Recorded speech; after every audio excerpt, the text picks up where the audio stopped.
Graça e muita paz, abençoados, eleitos, santos de Deus, pequenos reis, reizinhos em Cristo, abençoados, abençoadas. Hoje vamos falar um pouquinho sobre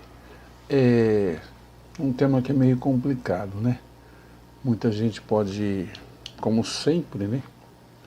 A loucura da nossa pregação, da nossa palavra, quer dizer, da palavra de Cristo que a gente transmite, às vezes levam pessoas a nos perseguir, sabe? Vamos a ela, vamos lá. Alguma vez, em sua vida, você havia pensado que os crentes precisariam ser salvos? Até parece uma contradição, né? Com que a graça de Deus prega acerca de quem nesse novo pacto pertence ao Senhor. Não é verdade? Contudo, o apóstolo Paulo, o apóstolo da graça de Deus, ele faz uma afirmação no mínimo curiosa nesse sentido. Veja só, em 1 aos Coríntios, capítulo 1, versículo 21. 1 Coríntios 5, 1, 21. Aprove, né? Deus salvar os crentes pela loucura da pregação. Aprove, né? Deus salvar os crentes pela loucura da pregação.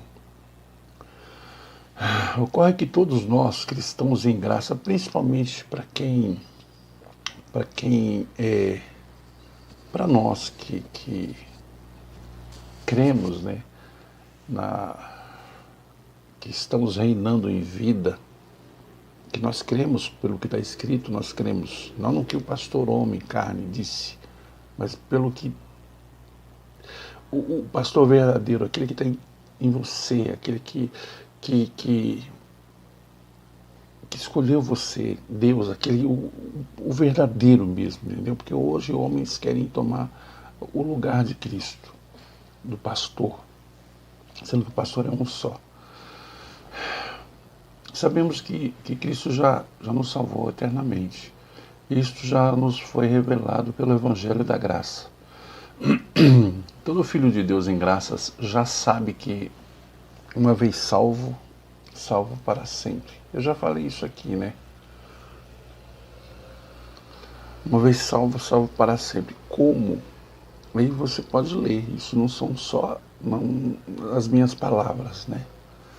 1 Timóteo capítulo 1, versos 9 e 10. 1 Timóteo 1, 9 e 10. Tá bom? Afinal, o que Paulo, né, ele está falando, se já estamos salvos para sempre? Paulo diz que os crentes têm que ser salvos pela loucura da pregação. É o que a gente está fazendo aqui. Isso para muita gente é loucura. Porque a gente é herege, desigrejado e tal, né? Como sempre, na igreja somos nós, como é que nós somos desigrejados? Que coisa maluca. Em verdade, ele está dizendo que uma coisa é ser salvo em Cristo Jesus, o ressurreto, e outra bem diferente é viver agora, aqui, nesse plano terrestre. A salvação que Cristo já nos deu. E a gente tem que crer nessa salvação. Você pode estar se perguntando, né? Aí, sei lá, você está meditando, monologando, né, na sua cabeça.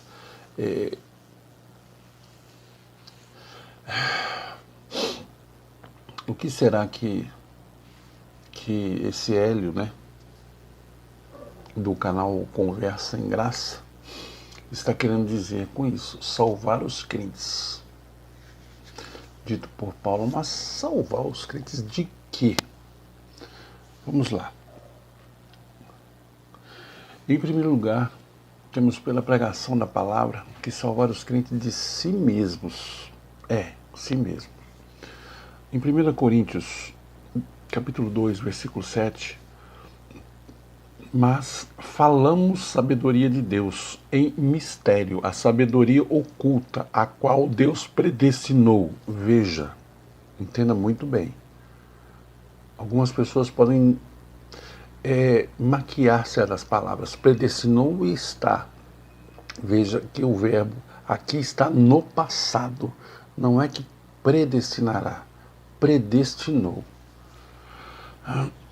Antes dos séculos. Antes da existência, né? Da medida do tempo.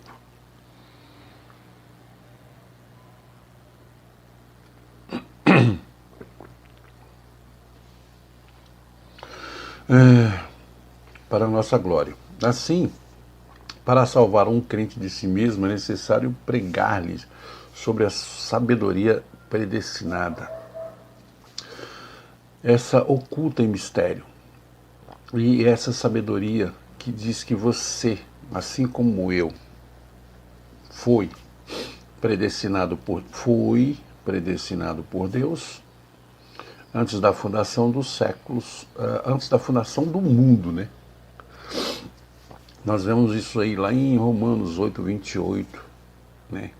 De Romanos 8, 28, até o verso 30, e Efésios capítulo 1, versículo 4. Saber que você é um predestinado por Deus para muita gente, até para você mesmo, né? Ou principalmente, né?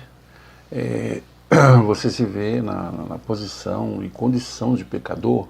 Se você se vê nessas condições assim, na condição carnal,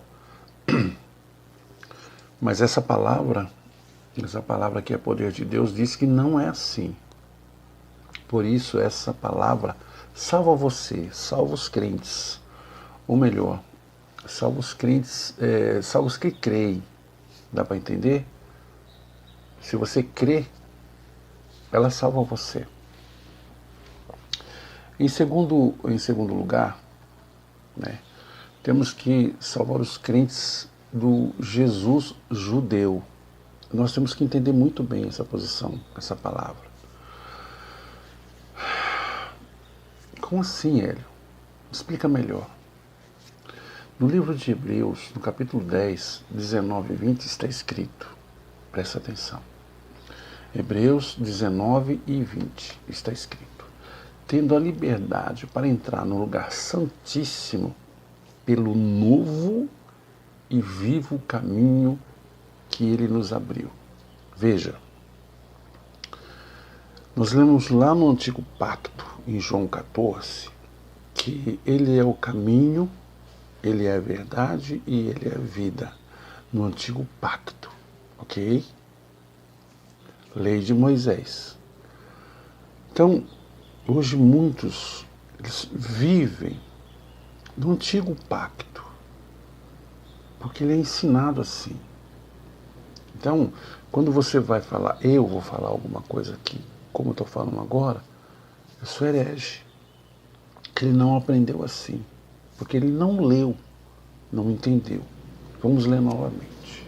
Hebreus 10, 19 e 20. Hebreus capítulo 10, versos 19 e 20. Tendo a liberdade para entrar no lugar santíssimo pelo novo e vivo caminho que ele nos deu. No Antigo Pacto, ele era o caminho, era a verdade, era a vida. Hoje, depois dos anos 70, o Cristo ressurreto, ele é o novo e vivo caminho. Entendeu? Novo pacto, novo caminho. Essa é a questão. Uma questão que as pessoas, alguns acho que nem ouviram, e se ouviram essa palavra também não entenderam. Em outras palavras, para que isso ocorra de fato, temos que atravessar o véu. Esse véu que foi rasgado de cima a baixo, hoje o povo está tentando costurar de novo, vivendo no judaísmo. Não tem lógica nenhuma. Tem que prestar atenção direitinho. Se não está entendendo, se eu não estou sendo bem claro, veja os versículos. Esse que habita em você, ele vai falar com você. A gente está tentando salvar essas pessoas do sistema religioso. Se você se vê como um crente, mas ainda está no sistema religioso, você não está salvo. Eu sempre digo, eu não tenho nada contra. Conheço muitos pastores aí, gente fina, gente boa. Eu tenho ouvido aí, por exemplo, assim, perdão, o irmão está desempregado porque não dá o dízimo. Faça um voto com Deus. Dê a metade do seu primeiro pagamento. Faça um voto, um acordo com Deus. Não é assim que funciona. Não é assim que funciona. Deus sabe de todas as coisas. Se Ele criou o ouro e a prata, Ele não precisa do seu e nem do meu dinheiro. Você sabe quem é que precisa? Se você lê em Mateus, eu falo do novo e do antigo pacto. Em Mateus, no capítulo 25, ele fala de duas formas, né? E outra, ele fala assim, a principal delas, quando eu estava na prisão, você foi me visitar, quando eu estava com sede, você me deu de beber, quando eu estava com fome, você me deu de comer, e outras coisas mais. Aí pergunta-se para ele, mas quando é que nós nunca fizemos isso? Aí ele responde, quando fizesse a um desses meus pequeninos, a mim fizeste. Vamos lá, agora para o novo, né? Tiago 1,27.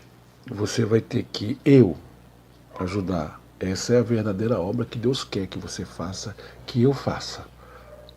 Ajude os pobres e as viúvas. Hoje, tem pessoas aí que estão no sistema, passa, né, de largo, esses mendigos que estão morrendo de frio.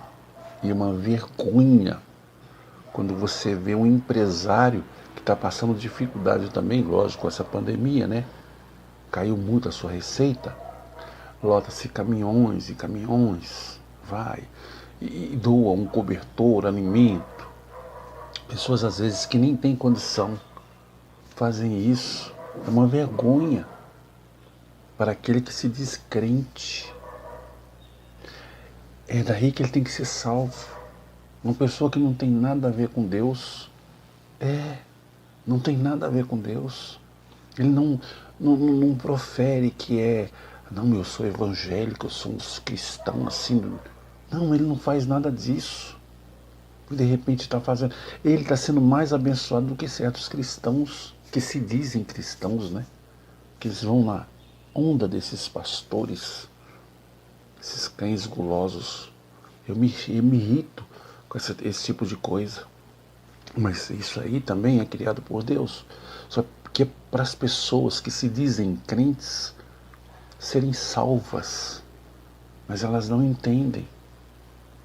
Eu fico tão triste quando eu vejo isso. Eu venho de São Paulo. Estou em Goiânia agora. Venho de São Paulo.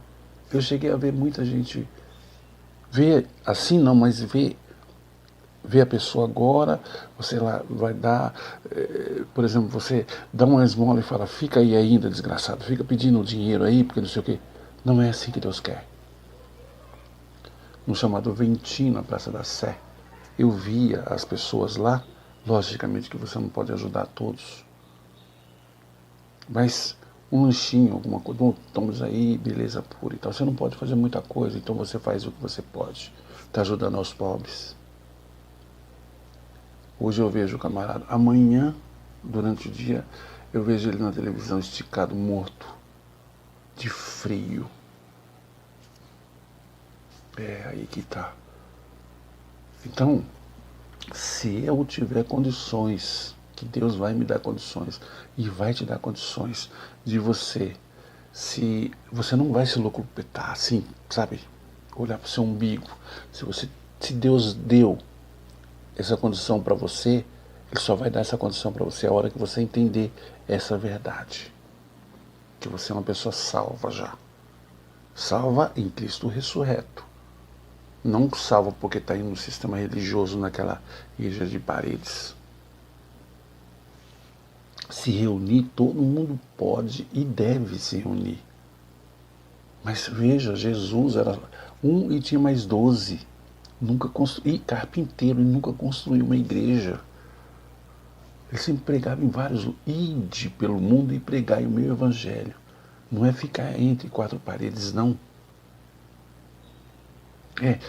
Você está sendo egoísta, querendo ser salvo sozinho. Não, não é assim que funciona. Não é assim, não. Eu prefiro, Hélio, tá? Eu prefiro seguir como um salvo, pois é assim que eu estou, que eu creio. Seguir, pela graça de Deus, vivenciando os resultados da salvação em minha vida, honrando e glorificando o Senhor,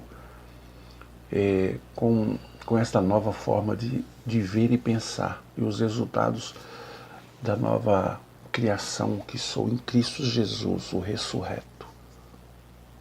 Diga para você mesmo, eu vou não, eu sou o vencedor.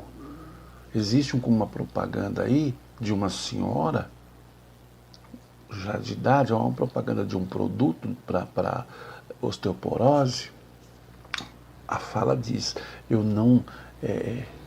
depois desse produto, eu não estou mais poderosa, mas eu sou. Ó, vê a diferença entre ser e estar? Você está rico, você é rico, você está em Cristo. Eu sou de Cristo. Bom, eu não quero falar muito mais coisas porque eu já me sinto assim uma pessoa que às vezes eu me revolto. Romanos capítulo 12, versículo 2, ele diz, não vos conformeis com esse mundo. E eu não me conformo. Me dói ver as pessoas reclamando que está doente, que não sei o quê, que está desempregado, que está sem dinheiro, que está faltando isso. Ela só fala coisas negativas, entendeu? Então, só fala coisas negativas, vai ter só coisas negativas. O crente precisa ser salvo de si mesmo primeiro. A partir deste momento, aí sim, as coisas mudarão. Diz a palavra, e eu creio na palavra. A palavra é Jesus Cristo. A palavra está em mim. Ela está nos meus lábios. É assim que diz a Bíblia. Se a palavra está nos meus lábios, como é que eu vou proferir palavras negativas? Ah, eu não tenho. Ah, acabou. Ah, não sei o quê. Para. Não vai dar certo nunca. Nunca. Vai ficar aí para semente, como dizia a minha falecida avó. Vai ficar 200 anos. Aí de repente você fica sofrendo, a pessoa fica sofrendo e muita gente morre mais cedo. Não adianta. Tem muita gente querendo hoje dar ordens para Deus. Dar ordem. Orar, pedindo para que fulano seja salvo. Olha, salva ele em nome do Senhor. Isso não existe. Ele faz as coisas do jeito que ele quer, como ele quer. Não existe. Existem pessoas aí, como eu já falei aqui, que eu vi um veículo, ele foi imprensado por uma carreta e um ônibus, quer dizer, ele estava no meio, a carreta bateu, imprensou ele num ônibus, o carro não ficou acho que 1,75 m quadrado, imprensado. O motorista cortou a testa. E eu me lembro também, há uns anos atrás, lá em São Paulo, no Guarujá, que o Xuxa, aquele que era campeão, acho que foi tricampeão, não sei, desculpe, mundial de natação, quase que morreu numa praia no Guarujá, com 2 palmos de água. Quase que ele morreu afogado. Como assim? Ele explica. Pois é, deu cãibra, ele não conseguiu nas 2 pernas, e não conseguia levantar, e a onda vai e vem, vai. Quase que ele morreu afogado. Vê, Deus faz as coisas como Ele quer. Então não adianta. O crente precisa ser salvo. Eu creio que eu já sou salvo, mas você tem que ter essa convicção de que você já é salvo. Então é o seguinte, presta bem atenção. Se você gostou, se tocou no seu coração essa palavra, fale para mais alguém, curta o canal, visualize. Eu já disse, a minha intenção não é que esse canal seja monetizado. Eu não quero ser monetizado pelo YouTube. Eu quero que as pessoas se libertem. Ah, Eli, mas você está sendo herege, você está sendo... Não, vá na palavra, vá na palavra. Aqui a gente é com riquezas de versículos e passagens e tal, e não é só um versículo não. Eu coloco vários, tanto do novo como do velho, e assim por diante, para que você entenda. Ela tem 60, a Bíblia tem 66 livros. É uma carta, entendeu? É uma carta. Então, você já leu alguma carta da metade para o fim? Ou então do Antigo Testamento, pacto, do princípio ao meio e parou? Não. Você vai ler do princípio ao fim. Então faça isso. Coisas que você vê no Antigo Pacto, que você lê, pode... Como nós acabamos de ver agora, em João está dizendo que Jesus é o caminho, a verdade e a vida, naquela época, para eles, né? Aí você fala, então hoje ele não é? Não, não é mais, ele é um novo e vivo. Naquela época não era, era velho e morto. Simples assim, tá certo? Medite na palavra. Passe esse vídeo, mande para as pessoas. Não tenha vergonha, não tenha medo. Porque talvez você tenha medo de retaliação, você ainda está na igreja. Sai dela, povo meu. Sai dela. Jesus foi, é e será eternamente contigo. E todos os seus. Graça e muita paz.